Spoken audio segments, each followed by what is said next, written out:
계속해서 가나안 정복 전쟁의 수행 과정에 대한 여호수아서의 전반부를 살펴보고 있는데, 오늘 우리가 읽은 4장은 크게 세 문단으로 나눌 수가 있습니다. 9절까지는 요단강 12돌 채취와 12돌 기념비 건립에 대해서, 10절에서 18절은 요단강 도하 과정 및 요단강 도하 완료를, 그리고 마지막으로 19절에서 24절은 길갈의 12돌 기념비 건립 및 도하 소식을 접한 가나안 족속들의 충격에 대해서 기록하고 있습니다. 오늘은 이 가운데서 8절 9절 말씀에 대해서 잠시 살펴보겠습니다. 이스라엘 자손들이 여호수아가 명령한 대로 행하되 여호와께서 여호수아에게 이르신 대로 이스라엘 자손들의 지파의 수를 따라 요단 가운데에서 돌 12돌 택하여 자기들이 유숙할 곳으로 가져다가 거기에 두었더라. 여호수아가 또 요단 가운데 곧 언약궤를 맨 제사장들의 발이 선 곳에 돌 12돌을 세웠더니 오늘까지 거기에 있더라. 자, 여기서 하나님은 여호수아에게 한 가지 명령을 내리시는데, 그것은 제사장이 밟고 있는 요단강 가운데에 돌을 12개 가져다가 그 자리에서 그 요단강 그 제사장들이 밟고 있는 그 요단강 그 바닥에서 12개를 가져다가 오늘 밤 너희가 유숙할 곳에 두라는 것이었습니다. 이것은 두 가지 의미가 있었어요. 첫째로 하나님의 은혜를 기억하라는 겁니다. 아브라함과 맺은 언약을 하나님께서 지키셔서 이스라엘 백성들로 하여금 요단을 건너가게 해주신 그 하나님의 은혜, 그리고 하나님의 약속, 또 이스라엘을 돌보시고 함께 하시는 보호하심을 기억하라는 거죠. 너희는 하나님의 백성이 되었음을 기억하라는 겁니다. 너희를 그래서 이렇게 요단을 건너가게 하심을 기억하라는 거죠. 홍해가 갈라질 때 이 백성들은 영적으로 해석하면 세례를 받았다라고 하는 거예요. 요단이 갈라질 때도 마찬가지로 그 물가로 갔다는 것은 세례를 받았다라는 의미, 다시 말해서 하나님의 백성이 되었다, 성민 이스라엘이 되었다라는 의미입니다. 이것을 기억하라는 거예요. 둘째로, 여호수아는 이 12개의 돌을 길갈에 세웠어요. 19절 20절에 있는 말씀처럼 여리고 동쪽 경계 길갈에 진쳤을 때 그 12돌을 길갈에 세웠다. 이곳은 여리고 동쪽 경계였다고 기록합니다. 즉 이곳을 떠나면 바로 요단강이 나오는 거예요. 따라서 요단강을 건너려 하는 사람은 반드시 길갈에 있는 이 12개의 돌을 보면서 지나가야만 했습니다. 이것이 말해주는 것은, 이것은 경계석이기도 한 거예요.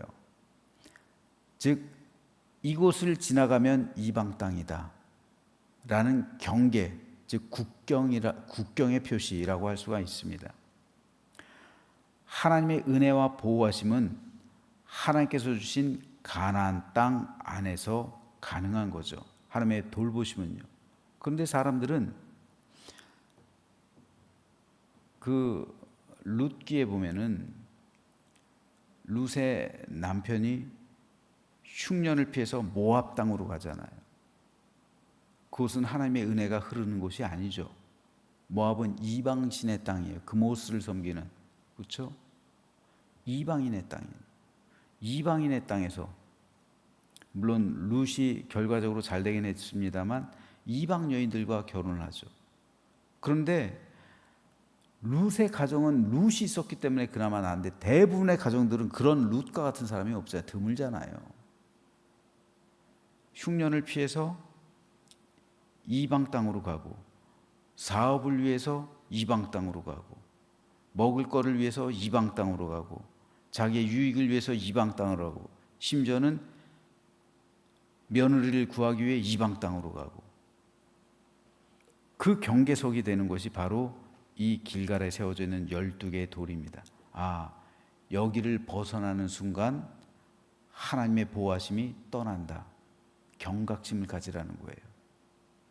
여기까지가 하나님께서 함께 하시는 곳이다. 이곳을 떠나가는 순간 너 혼자 사는 거다.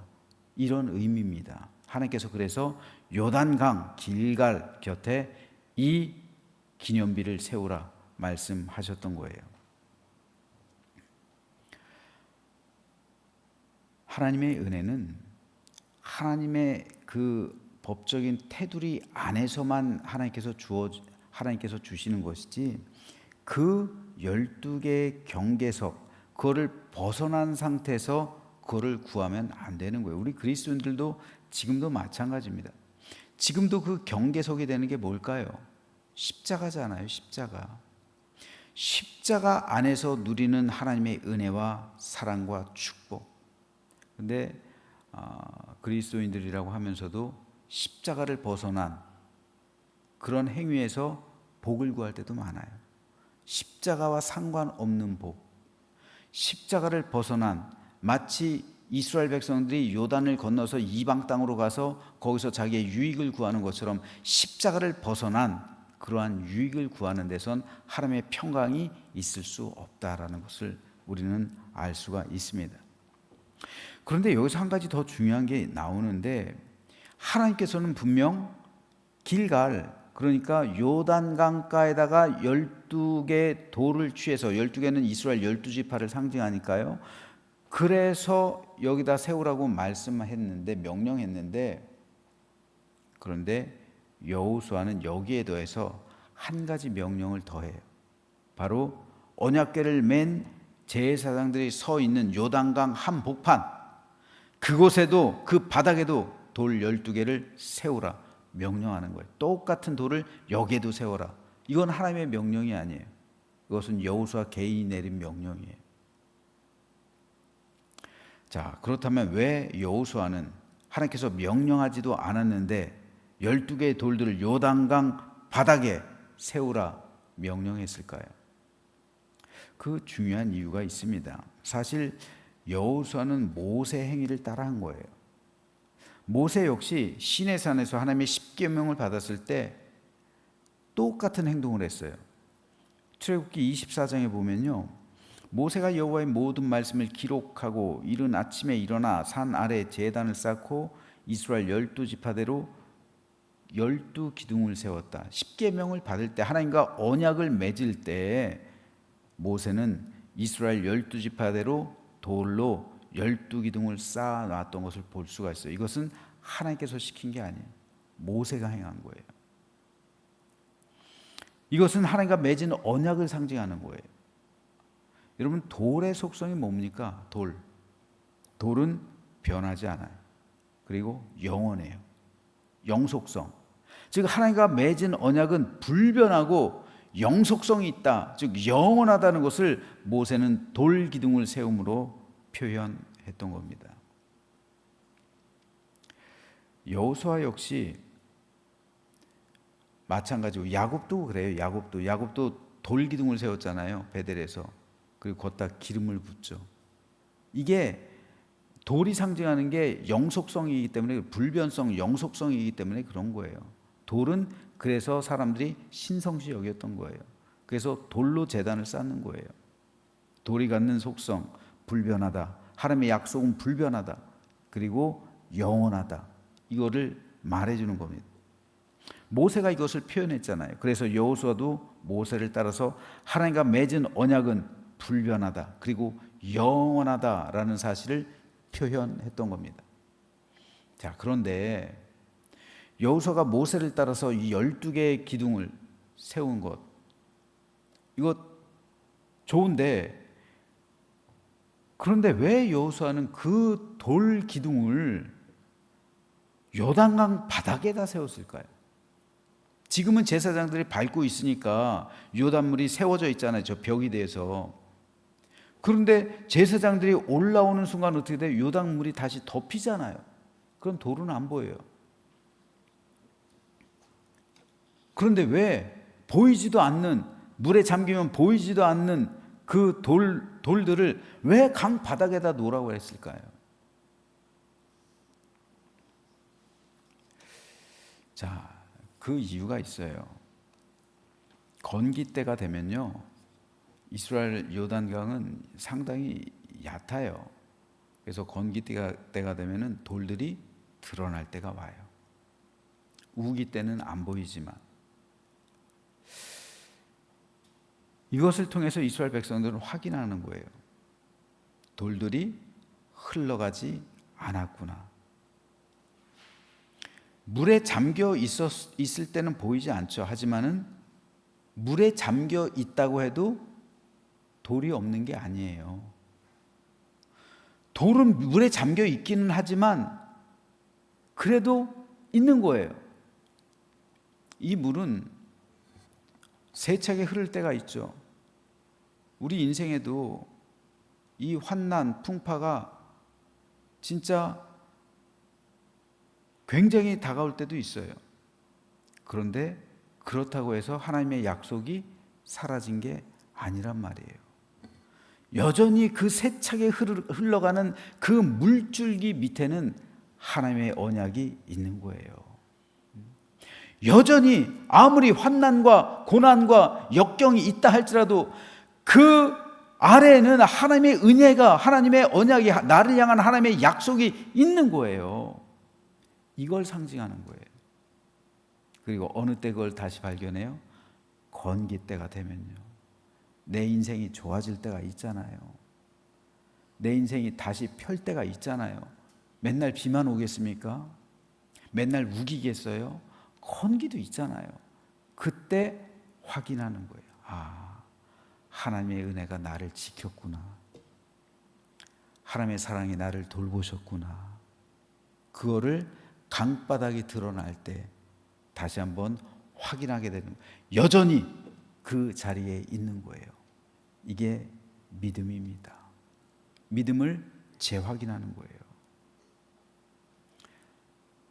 여러분, 똑같은 믿음인 것 같지만 태산처럼 무거운 믿음이 있어요. 하지만 지푸라기처럼 가벼운 믿음도 있죠. 진짜 좋은 믿음은 어떤 믿음입니까? 흔들리지 않는 믿음이에요. 물이 세차게 흐른다고 해서 그 물살에 흘러내려가면, 돌들이 흘러내려가면 그 믿음은 가벼운 거죠. 진짜 좋은 믿음은 아무리 강한 물결이 다가온다 할지라도 버텨내는 거예요. 그 자리에 있는 거예요. 그게 좋은 믿음입니다.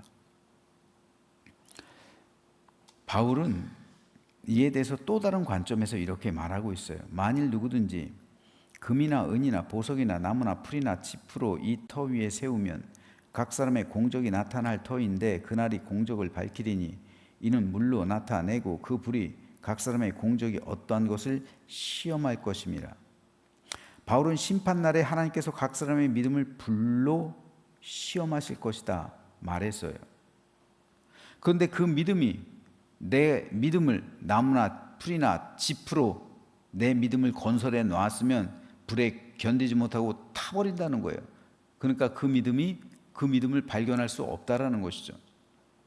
그 믿음이 헛되다는 것이 증명된다는 거예요. 반면에 그 믿음을 금이나 은이나 보석같이 귀중하고 단단한 것으로 세운 사람은 불로 시험해도 견뎌내고 그 믿음이 그대로 있을 것이라는 말이에요. 오늘 본문에서 여호수아가 돌을 요단강 물에 놓게 한 이도 같은 맥락입니다. 바울은 불로 그 믿음을 시험한다고 말했죠. 여호수아는 물로 그 믿음을 시험한다고 말하는 거예요. 물살이 세다 해서 돌이 떠내려가면 그건 믿음이 아니죠. 물살이 세도 버텨내는 것, 이게 참 믿음이죠. 그래서 예수님께서 말씀하신 게 반석 위에 지은 집이요, 모래 위에 지은 집은 탕류가 심할 때 무너지죠. 하지만 반석 위에 지은 집은 탕류가 심해도 버텨내는 거예요. 즉 믿음은, 진짜 강한 믿음은 버텨내는 겁니다. 우리 인생에도 불시험이 닥칠 때가 있어요. 우기와 같은 때가 있단 말입니다. 어떻게 날마다 좋은 날만 있겠어요? 어떻게 날마다 맑은 날만 계속되겠어요? 우리 인생엔 우기도 있고요. 그리고 때론 불시험도 있어요. 그래서 베드로는 이렇게 말합니다. 사랑하는 자들아, 너희를 연단하려고 오는 불시험을 이상한 일 당하는 것 같이 이상히 여기지 말고 오히려 너희가 그리스도의 고난에 참여하는 것으로 즐거워하라. 이는 그의 영광을 나타내실 때 너희로 즐거워하고 기뻐하게 하려면, 너희가 이것을 견뎌내야 너희 믿음이 증명된다는 거잖아요. 그리고 그때 너희로 즐거워하고 기뻐하게 한다는 거예요. 내 믿음이 견뎌내요. 홍수가 났다고 해서 그것이 떠내려가면은 내 믿음은 하나님 보시기 합당치 않겠죠.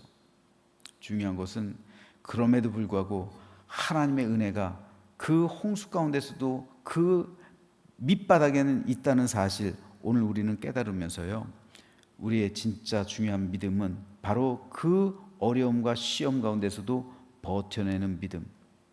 그래서 여호수아가 그 돌들을 강바닥에 세웠다.